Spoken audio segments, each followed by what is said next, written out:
Look, you don't get to decide your impact. The person in front of you does. And that one idea has changed more about how I lead, how I communicate, how I show up in the rooms that matter than almost anything else that I've learned, right?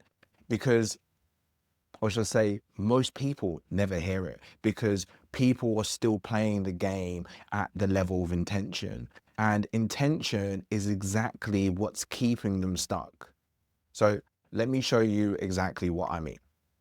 Have you ever walked away from a conversation or a meeting or a moment with someone who matters to you or matters to your future?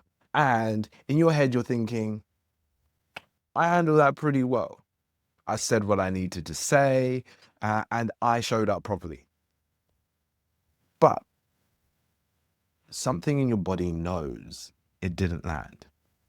Maybe they went quiet, or perhaps their energy shifted. Maybe nothing actually changed. And now you're replaying it, going over your words, trying to figure out what actually happened. And then part of you lands on, they just didn't get me. And then another part quietly asks you, did I miss something? But just so you know, here's what I found. And not just in my own personal life, but in the lives of other high performers I work with, people who are already respected, already capable, already producing results. So that means they're not struggling with communication. They're struggling with impact. And the reason they're struggling with impact is because no one has ever told them what impact actually is. Right now, if you're honest, your definition of impact probably sounds along the lines of, it's what I meant. It's what I was trying to do. It's the intention behind my words, my actions, and my behavior. And look, that sounds good. It sounds really mature. It sounds like you've done some work on yourself, but it's also the exact thing that keeps you second guessing, keeps you hesitating, and keeps you stuck in moments where you know you should be moving. So I'm going to give a distinction for you, right? And that distinction is that impact isn't what you intend, it's what happens in the listening of another person. I invite you to sit with that, right? It's in the impact isn't what you intend to happen, it's in the listening of another person. You don't get to decide your impact, the person in front of you does. Which means you can spend years refining how you speak, how you express yourself, how you even show up, and it's still not create the result you want because you're measuring the wrong thing. You say, I was just being honest. But if they experience you as cutting, your impact was cutting. You say, I was trying to support them. But if they experience pressure, your impact was pressure. You say, I showed confidence. But if they experience your ego, your impact was ego. And the thing is, this is where it gets uncomfortable, where it gets really muddy for high performers, is that you're so used to being right, you're so used to being capable, you're so used to knowing what you're doing that when something doesn't land, the easiest place to go is they misunderstood me. But that right there is where your growth stops. Because as long as you stay committed to your own intention, you never take responsibility for your impact. Now, let me give you a real example. I was in a conversation where in my mind, I was being clear, I was being grounded, and I was being direct. And I was saying exactly what needed to be said. And honestly, I thought I was leading the conversation well, right? But I could feel that something was shifted and not in what they were saying, but in how they were being with me. They got quieter, they became really withdrawn, they became less engaged, and the old me would have walked away thinking, I did my part. And if they didn't take it on, that's on them. And to be fair, that's intention-based living. And that's optimal, but suboptimal to greatness, right?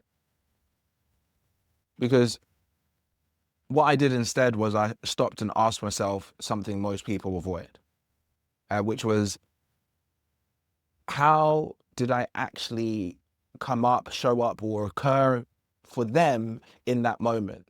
And when I looked at it honestly, without having to defend myself, without trying to be right, without protecting my image, I saw it. And it wasn't landing as grounded, it was landing as supportive. It was landing as overwhelming. Not because I meant it to, but because that's what occurred for them. And in that moment, I had a choice, right? I had a choice to either defend my intention or take responsibility for my impact. And that's the split between people who perform leadership and people who actually lead, right? Because when you take responsibility for your impact, something opens up that most people never access. You gain the ability to adjust in real time. You gain the ability to meet people where they actually are. You gain the ability to move things forward instead of expressing yourself, or should I say, instead of just expressing yourself. And this is where it connects to hesitation, right? Because most hesitation is not about not knowing what to do. It's about trusting, will it happen when you do it? What if I say the wrong thing? What if they take it the wrong way? What if I come across badly? Then you stop.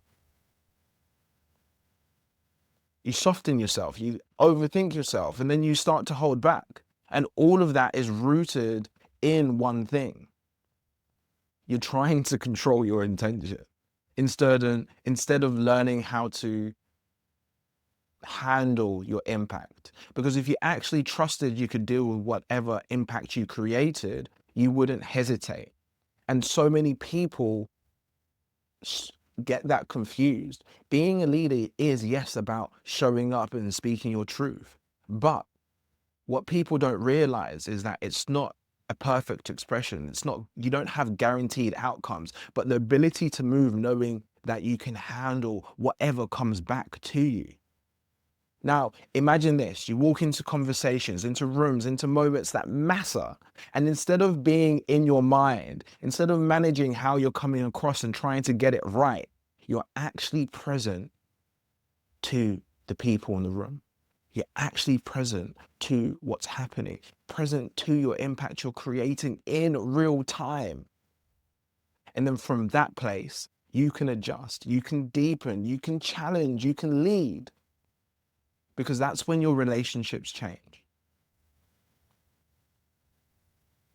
That's when your leadership changes. That's when your results change. Not because you learned a new script, but because you started playing a different game. So here's what I want you to do. Keep it simple.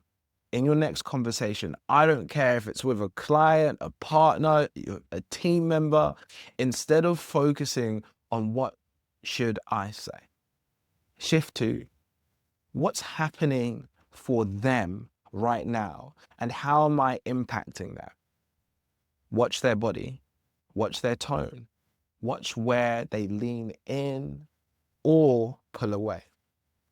And if something feels off, don't defend yourself.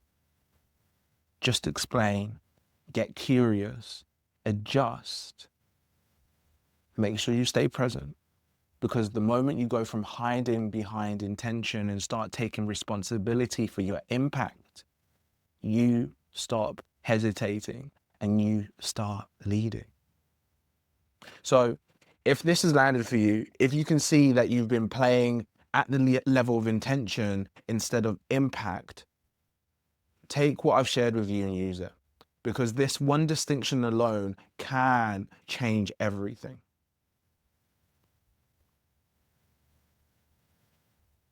And if you want to dive deeper into my work, if you want to dive deeper to move from hesitation into self-trust in action, to move from intention to self-trust in action, join me. Click the link below and join my masterclass, Hesitation to Self-Trust in Action. Ciao.